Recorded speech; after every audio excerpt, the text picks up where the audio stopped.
سورة البقرہ آیت نمبر 55۔ اعوذ باللہ السمیع العلیم من الشیطان الرجیم من ہمزہ ونفخہ ونفثہ۔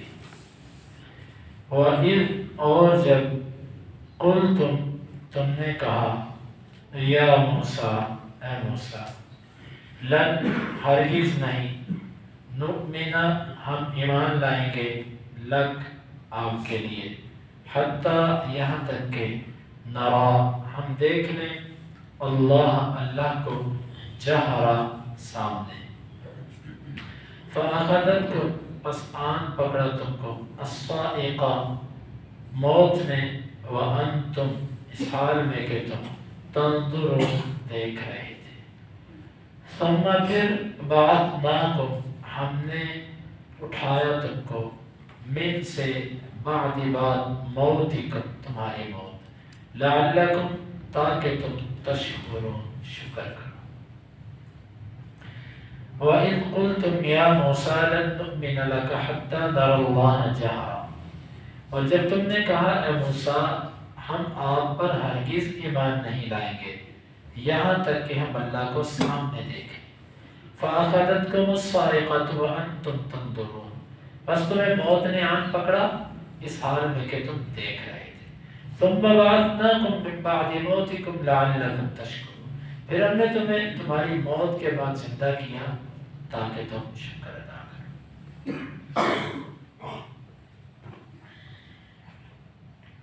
اس کی تفسیر میں مفسرین کے دو اقوال ہیں۔ ایک قول یہ ہے کہ جب بنی اسرائیل انہوں نے شرک کیا تو اللہ تعالیٰ کی طرف سے حکم ہوا کہ آپ ان کو کہیے کہ ایک دوسرے کو قتل کریں۔ انہوں نے ایک دوسرے کو قتل کیا۔ موسیٰ علیہ السلام اللہ کے آگے روئے، گر گڑائے کہ یا اللہ قتل ختم کر دے، بنی اسرائیل ختم ہو جائیں گے۔ اللہ تعالیٰ نے توبہ قبول کر لی۔ اس کے بعد موسیٰ علیہ السلام طور پر جب گئے تو 70 بندے چن کے اپنے ساتھ لے کر گئے کہ اللہ سے جا کے پھر معافی مانگو اس بات کی کہ جو تم سے یہ غلطی ہوئی، قوم کی طرف سے جا کے معافی مانگ کے آؤ۔ تم میں سے جس طرح بندہ کہتا ہے نا کہ آپ کی قوم کے معزز لوگ آئیں اور وہ معذرت کریں کہ ہمارے لوگوں سے یہ غلطی ہوئی ہے، تو 70 بندے موسیٰ علیہ السلام کے ساتھ لے کر گئے۔ وہاں پر جب گئے تو اس موقع پر موسیٰ علیہ السلام نے ان کو پیچھے کھڑا کیا، خود آگے چلے گئے، اور موسیٰ علیہ السلام اللہ کی باتیں سنتے رہے۔ یہ کہنے لگے کہ موسیٰ اللہ سے کہو کہ ہم بھی اس کی کلام سننا چاہتے ہیں۔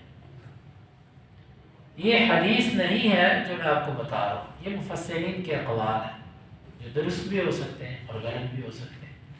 اس کی تفسیر میں جو انہوں نے لکھا ہے، تو ان کو جب آواز آئی، اللہ رب العالمین اس کو کہہ رہے تھے افعل ولا تفعل، موسیٰ یہ کرو یہ نہ کرو، اس وقت ان کو آواز سے یہ شوق بڑھا کہ ہم اللہ کو دیکھیں۔ موسیٰ علیہ السلام نے کہا اللہ تمہیں یہ کہتا ہے اور یہ اس چیز سے روک ہے۔ انہوں نے کہا موسیٰ لن نؤمن لک حتی نری اللہ جہرا، ہم تو تیری بات نہیں مانیں گے جب تک ہم اللہ کو دیکھ نہ لیں۔ جب انہوں نے یہ مطالبہ کیا تو اللہ رب العالمین کی طرف سے پھر ان کے اوپر موت آ گئی اور یہ سب کے سب مر گئے۔ موت کیسے آئی؟ صاعقہ، چیخ کو بھی کہتے ہیں، آگ کو بھی کہہ دیتے ہیں، اور بعض دوسرے مقام پہ رجفہ، زلزلے کا ذکر ہے۔ تو ممکن ہے یہ سب چیزیں ہوئی ہوں، لیکن اللہ ہی بہتر جانتا ہے، اس سے ان کی موت واقع ہو گئی، یہ سب کے سب مر گئے۔ پھر موسیٰ علیہ السلام نے دوسرے مقام پہ ذکر اللہ سے دعا کی کہ یا اللہ لو شئت اہلکتہم من قبل و ایایا، اللہ اگر تو چاہتا تو اس سے پہلے انہیں بھی ہلاک کر دیتا اور مجھے بھی کر دیتا، تو ہمارا رب ہے۔ اتہلکنا بما فعل السفہاء منا، کیا تو ہمیں اس وجہ سے ہلاک کر رہا ہے کہ کچھ کام غلط ہمارے میں سے بیوقوفوں نے کیے؟ اور یہ یاد رکھیے جب کسی قوم کے اندر برائی ہوتی ہے اس برائی کے اثرات نیک لوگوں پر بھی آتے ہیں۔ مفسرین کے اقوال کے مطابق یہ 70 بندے وہ تھے جنہوں نے شرک نہیں کیا، موت ان پر بھی آئی، لیکن ان کی غلطی بڑی ہے کہ انہوں نے ساتھ یہ کہہ دی کہ اللہ دیکھنا چاہتے ہیں۔ تو اللہ رب العالمین نے پھر موسیٰ علیہ السلام کی دعا کو سنا کہ اللہ میں جا کر قوم کو کیا کہوں گا؟ قوم کہے کہ موسیٰ 70 بندے لے گیا اور ایک بھی واپس نہیں لے کر آیا، سب کو مار دیا اس سے۔ اللہ تعالیٰ نے موسیٰ علیہ السلام کی دعا کو قبول فرمایا، ان کو دوبارہ زندگی دی۔ ایک واقعہ یہ ہے جو بیان کیا گیا۔ دوسرا یہ بیان کیا جاتا ہے کہ یہ 70 بندوں کا واقعہ نہیں، بلکہ یہ پوری قوم کا واقعہ ہے۔ وہ کیسے کہ موسیٰ علیہ السلام نے جب اپنی قوم میں واپس گئے، شرک دیکھا، پھر ان کو حکم دیا تم قتل کرو، قتل ہو کے سب معاملہ ختم ہو گیا۔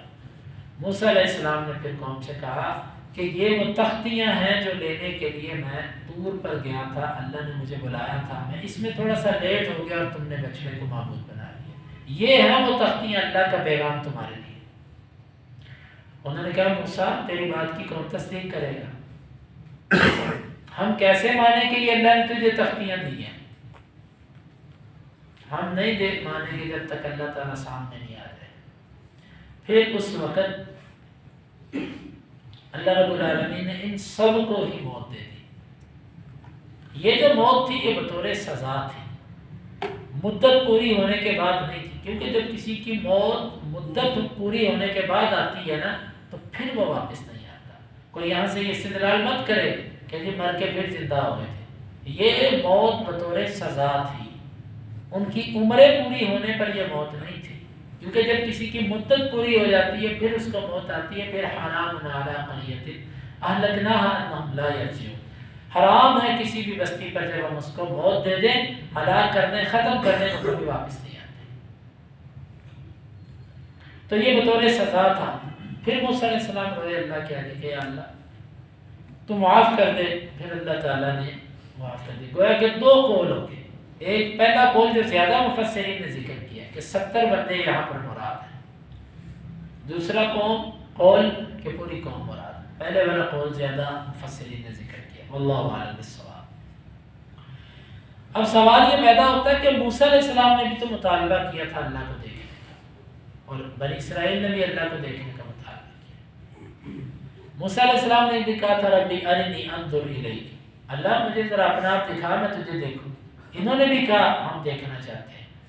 تو آخر کیا وجہ تھی کہ ان کو اللہ نے موت دے دی؟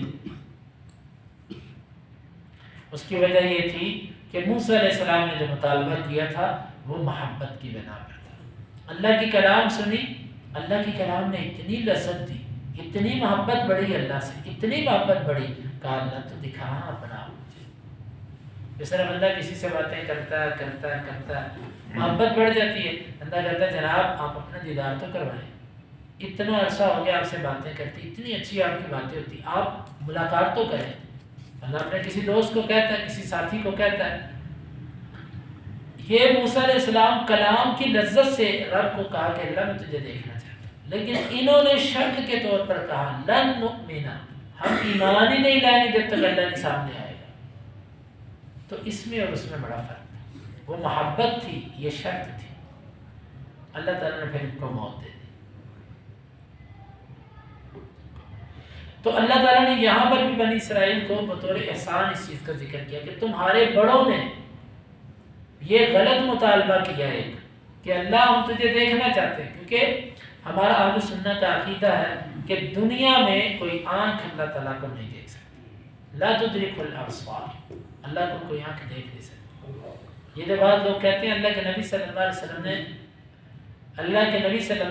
اللہ تعالیٰ کو دیکھا، عائشہ رضی اللہ عنہ صحیح مسلم کے حدیث سے وہ کہتی ہیں کہ قد اعظم علی اللہ الفریہ، اس بندے نے اللہ پر بڑا بہتان باندھا جو کہتا ہے کہ ان محمد رأى ربہ، کہ محمد صلی اللہ علیہ وسلم نے اپنے رب کو دیکھا۔ جھوٹ بولتا ہے۔ اور یہاں پر بس نہیں ہے، عائشہ رضی اللہ عنہ کہتی ہیں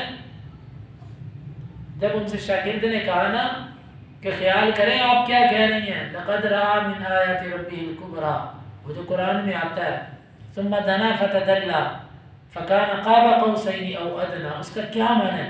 عائشہ رضی اللہ عنہ کہتی ہے میں پہلی ہوں جس نے اللہ کے نبی سے اس آیت کے بارے میں پوچھا تھا کہ اس کا کیا مطلب ہے۔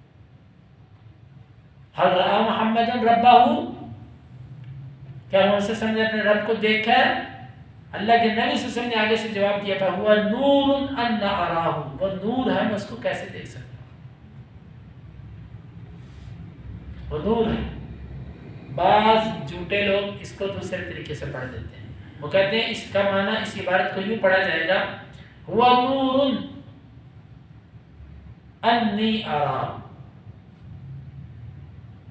وہ نور ہے، یقیناً میں نے اس کو دیکھا۔ یہ تحریف ہے حدیث کے اندر، مانوی تحریف۔ کیوں؟ خود عائشہ رضی اللہ عنہ اس کا معنی یہ سمجھ رہی ہے کہ محمد صلی اللہ علیہ وسلم نے اپنے رب کو نہیں دیکھا، اور وہی ان الفاظ کو بیان کر رہی ہیں، اور پھر وہ ان الفاظ کا معنی اپنے دوسرے الفاظ میں بیان کر رہی ہے کہ جو کہتا ہے محمد صلی اللہ علیہ وسلم نے اپنے رب کو دیکھا، اس نے اللہ پر جھوٹ باندھا۔ اگر ان الفاظ کو ویسے پڑھنا جائز ہوتا جیسے اہل البدع پڑھتے ہیں تو پھر عائشہ رضی اللہ عنہ جو اس کا مطلب لے رہی ہے غلط ہے۔ بس بات اتنی ہے کہ بعض لوگ جب تک مبالغہ نہ کریں وہ سمجھتے ہیں ابھی تعریف نہیں ہوئی اللہ کے نبی سے۔ ہم یہ کہتے ہیں کہ ہمارے نبی کی سچی تعریفیں اتنی ہیں کہ ہمیں جھوٹی تعریفیں لینے کی ضرورت نہیں ہے۔ جھوٹی تعریفوں کے سہارے اس کے لیے لیے جاتے ہیں جس کی تعریف نہ ہو۔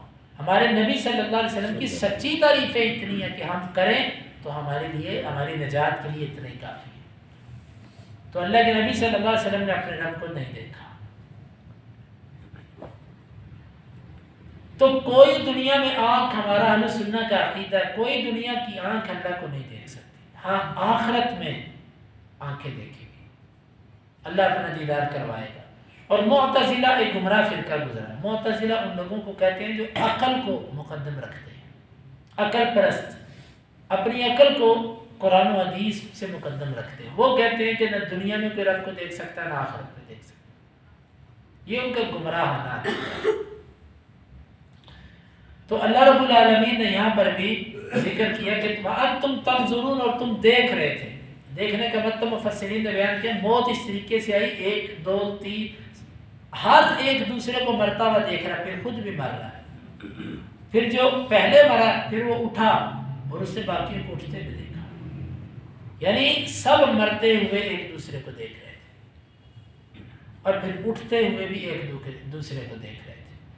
تو یہ اللہ رب العالمین نے اس واقعے کو ذکر کیا، اور جو بنی اسرائیل اس وقت موجود تھے ان پر بطور احسان اس بات کو ذکر کیا کہ تمہارے بڑوں نے ایسے بھی کیا، پھر اللہ تعالیٰ نے ان کے اوپر احسان کیا، ان کو زندہ کر دیا۔ زندہ کیوں کیا؟ لعلکم تشکرون، تاکہ تم میرا شکر کرو۔ آپ اندازہ کیجیے، زندگی دینے کا مقصد ہی شکر ہے، زندگی کا مقصد ہی بندگی اور عبادت ہے۔ یہ تو ہم ہیں نا کہ ہم نے اپنے آپ کو دنیا میں ایسا الجھایا، ایسا الجھایا، ہم کہتے ہیں ہمارے پاس اگر 5 گھنٹے 4 گھنٹے بھی باقی بچتے ہیں نا، ہم اس کو بھی کسی کاروبار میں لگا دیں، یہاں پر بھی کوئی اور کاروبار شروع کر دیں۔ حالانکہ اگر اتنی روزی اللہ دے رہا ہے نا کہ عزت سے انسان روٹی کھا سکتا ہے تو اس کو چاہیے باقی وقت اللہ کی بندگی پہ لگا دیں۔ یہ بھی ایک کاروبار ہے، اور یہ اصل کاروبار ہے۔